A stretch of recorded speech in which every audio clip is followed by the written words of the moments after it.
శ్రీ గురుభ్యో నమ. శ్రీ మాత్రే నమ. అందరికీ నమస్కారం అండి. వరలక్ష్మి వ్రత విధానం గురించి పురాణాల్లో చెప్పిన విషయాల గురించి నేను మీతో షేర్ చేసుకుంటాను. వరలక్ష్మి వ్రతం మొదటిగా ఆచరించిన ఆమె పేరు చారుమతి.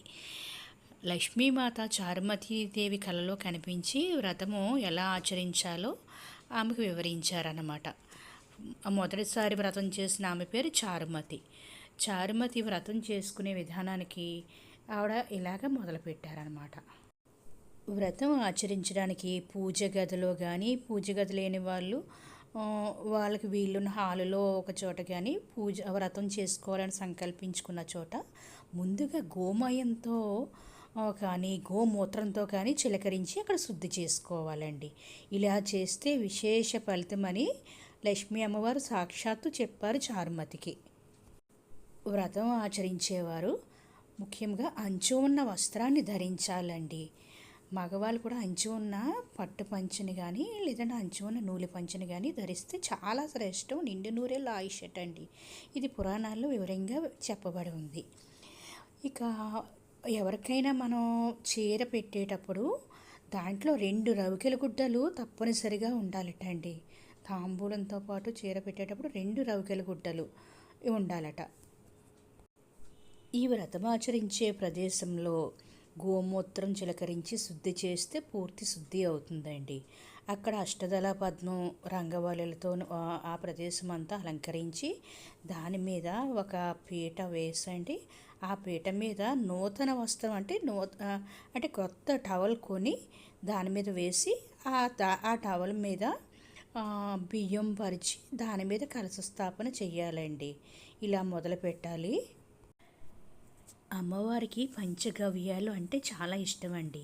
పంచగవ్యాలు అంటే గోమూత్రం, గోమయం, గోవు పాలు, గోవు పెరుగు, ఆ పెరుగు నుంచి తీసిన వెన్న, ఇవి పంచగవ్యాలు అంటారన్నమాట.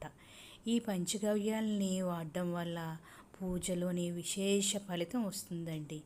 సకల దేవతలకి ప్రీతిపాతమైన గోవుని నిజంగా సాక్షాత్తు లక్ష్మీదేవండి. ఈ వరలక్ష్మి వ్రతంలో మన శక్తి కొలిది అమ్మవారిని బంగారపు విగ్రహము కానీ, వెండి విగ్రహము కానీ, రాగి విగ్రహము కానీ మనకి తోచిన విధంగా మనం పెట్టుకోవచ్చు. విగ్రహము లేకపోతే పటం కూడా పెట్టుకోవచ్చు. ఎప్పుడు అమ్మవారికి కుడివైపున లక్ష్మీదేవి, ఎడమవైపున సరస్వతీదేవి ఫొటోస్ కూడా పెట్టుకోవచ్చు. మనం ఏ వ్రతం ఆచరించినా ముందుగా వినాయకుడికి పూజ చేయాలండి. వినాయకుడిని పసుపుతో కానీ చేసి పెట్టుకోవచ్చు, లేదన్నా చిన్నది వెండి విగ్రహం కానీ ఏ విగ్రహం ఉన్నా పెట్టుకోవచ్చు, లేదంటే ఫోటో కూడా పెట్టుకుని వినాయకుడిని ఆవాహం చేసి పూజ చేసి చిన్న బెల్లం ముక్క కానీ ఏదో ఒకటి నైవేద్యం పెట్టాక అప్పుడు అమ్మవారి కలశ స్థాపనలోకి అమ్మవారిని సాక్షాత్తు అమ్మవారు అక్కడికి వచ్చి కూర్చున్నారని మనసులో భావించి అమ్మవారిని ఆవాహం చేయాలి. అమ్మవారిని ఆవాహన చేసాక మనం ఎట్టి పరిస్థితుల్లోని ఎవరితోని మాట్లాడకూడదు. ఒకవేళ ఏమైనా కావాల్సి వస్తే మన కుటుంబ సభ్యులు, పిల్లలు కానీ ఎవరో ఒకరు పక్కన ఉంటారు కాబట్టి వాళ్ళని సైగ చేసి తెమ్మనాలి, మాట్లాడకూడదు. అమ్మవారిని ఆవాహన చేసిన వెంటనే సంకల్పం చెప్పుకుంటారు. సంకల్పం అంటే మనం ఏ మాసంలో పూజ చేస్తున్నాము, ఏ రోజు, ఆ రోజు తిథి నక్షత్రము, మన గోత్రం పేరు ఇలా చెప్పుకొని మనం పూజ మొదలు పెట్టుకోవాలండి. పురాణంలో చెప్పిన అతి ముఖ్యమైన విషయం ఏమిటంటే ఏ వ్రతం ఆచరించినా, ఏం పూజ, ఏమి నోము నోచినా భర్త అనుమతి తీసుకోవాలి. ఇదేమిటండి, మా భర్తే కదా, ఆయనే కదా మాకు పూజకి అన్నీ తీసుకొచ్చారు, ఇంకా ఆయన అనుమతి ఏంటి అనుకుంటారు. కానీ ఆ శాస్త్ర ప్రకారం భర్త అనుమతి తీసుకుని భర్తకి నమస్కరించి పూజ చేసుకుని పూజ తదనంతరము భర్త పాదములకు నమస్కరిస్తే సంపూర్ణ లక్ష్మీనారాయణల అనుగ్రహం కలుగుతుందండి. మరొక ముఖ్య విషయము, లక్ష్మీమాతని పూజించే ముందు ముఖ్యంగా నారాయణుల్ని కూడా పూజించాలండి. లక్ష్మీనారాయణుల్ని పూజిస్తేనే అమ్మవారు పూర్తిగా సంపూర్ణంగా అనుగ్రహిస్తారండి. వ్రతము ఆచరించేటప్పుడు భర్త కాళ్ళకి నమస్కారం పెట్టి ఆయనతో తలపైన అక్షింతలు వేయించుకొని అప్పుడు పూజాపీఠం మీద ఆ పీఠం దగ్గర కూర్చుని వ్రతం ఆచరించాలండి. దీనికి ఒక స్కాంద పురాణంలో వివరంగా ఒక కథ ఉందండి. పూర్వం ఒక రాజు ఉండేవారట. ఆయనకి ఇద్దరు భార్యలు కూడా మహాభక్తులు. పెద్ద భార్య ఏ వ్రతం ఆచరించినా రా భర్త పాదాలకు నమస్కరించి ఆయన ఆశీర్వాదం తీసుకుని వ్రతం ఆచరించేవారట.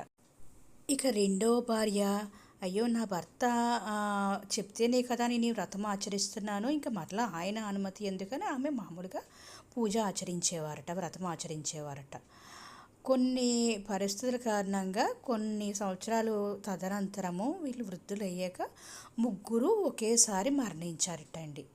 మరణిస్తే అప్పుడు దేవతలు పుష్ప విమానంలో రాజుగారు మొదటి భార్యని తీసుకువెళ్తున్నారు.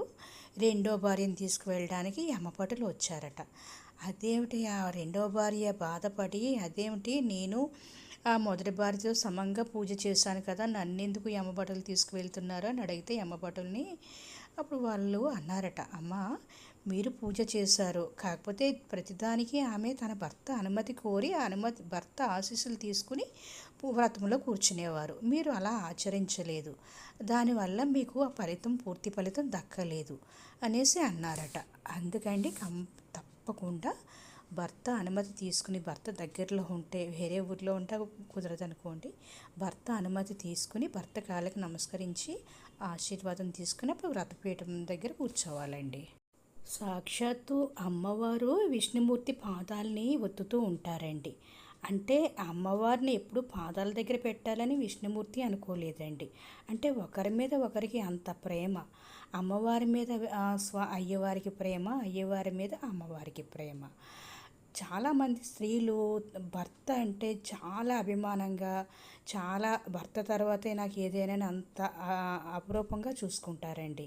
అటువంటి స్త్రీ భార్యగా దొరికితే ఆ భర్త చాలా అదృష్టవంతుడు. అటువంటి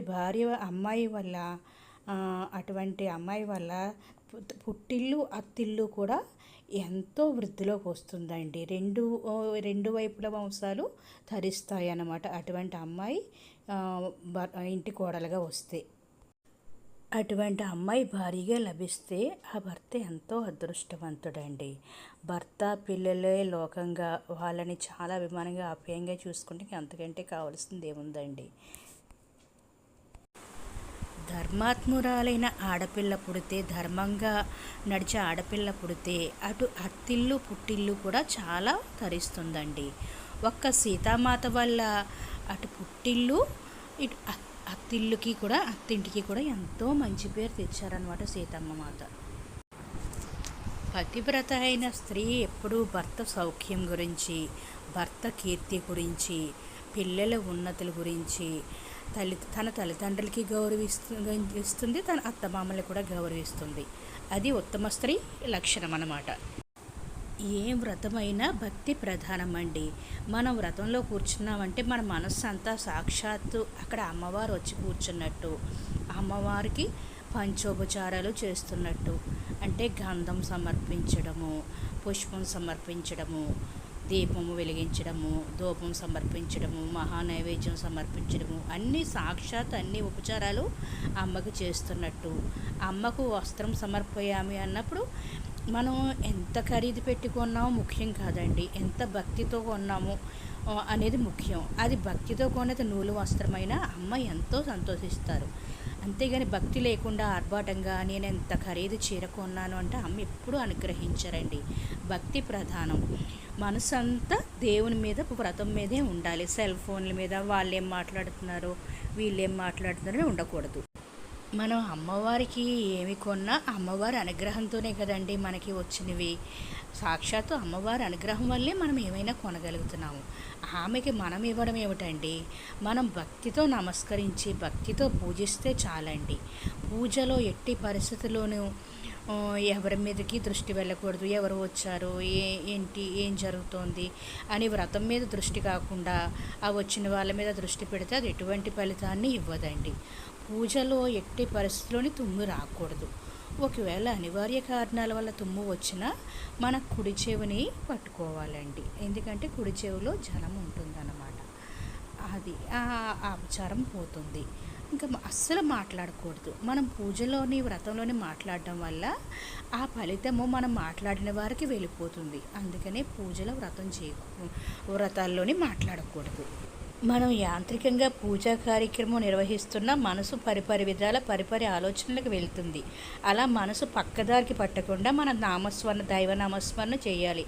ఓం నమో నారాయణాయ, ఓం నమో నారాయణాయ అని కానీ, శ్రీమాత్రే నమః, శ్రీమాత్రే నమః అని కానీ, మహాలక్ష్మి నమః అలా మనసులో మనం అలా ధ్యానించడం వల్ల మనకి వ్రతం మీద భక్తి శ్రద్ధ రెండు కూడా కలుగుతాయి అన్నమాట.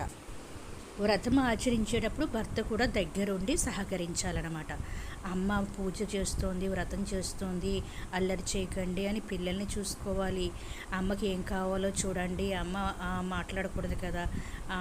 ఒకవేళ పూజ ఎంత అయ్యాక హారతి ఇవ్వాలంటే హారతి పళ్ళెం దూరంగా ఉందనుకోండి, లేవకూడదు పూజలోంచి. ఇలా వంగి తీసుకున్నా గబుక్కుని పడిపోయే ప్రమాదం ఉంది. అందుకని పిల్లలకి అవన్నీ అలవాటు చేయాలి. ఏది దేని వంక చూస్తే అది పిల్లలు మనకు అందించేలాగా ఒకరికొకరు సహకారంతో వ్రతం చేసుకుంటే అమ్మవారు కూడా ఎంతో సంతోషిస్తారనమాట. ఈ కుటుంబం చాలా ఐక్యతతో, చాలా ప్రేమానురాగాలతో కలిగి ఉన్నారు కుటుంబ సభ్యులందరూ అని. ఇంకా అమ్మవారి అనుగ్రహం అంతా ఇంత కాదండి.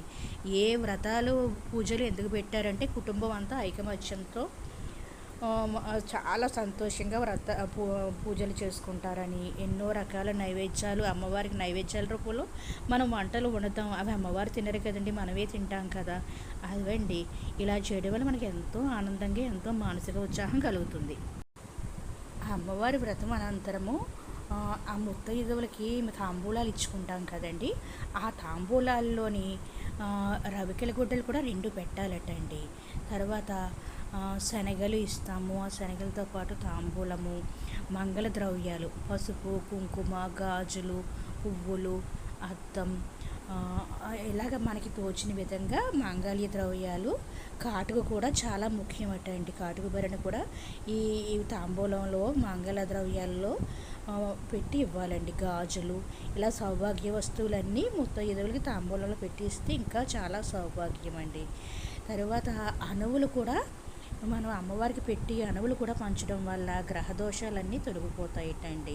అణువులు కూడా కొంచెం ఇవ్వాలన్నమాట. ఇలా నాకు తెలిసిన విషయాలు మీతో షేర్ చేసుకున్నాను. మీకు నచ్చితే like and please subscribe my channel. Thank you for watching.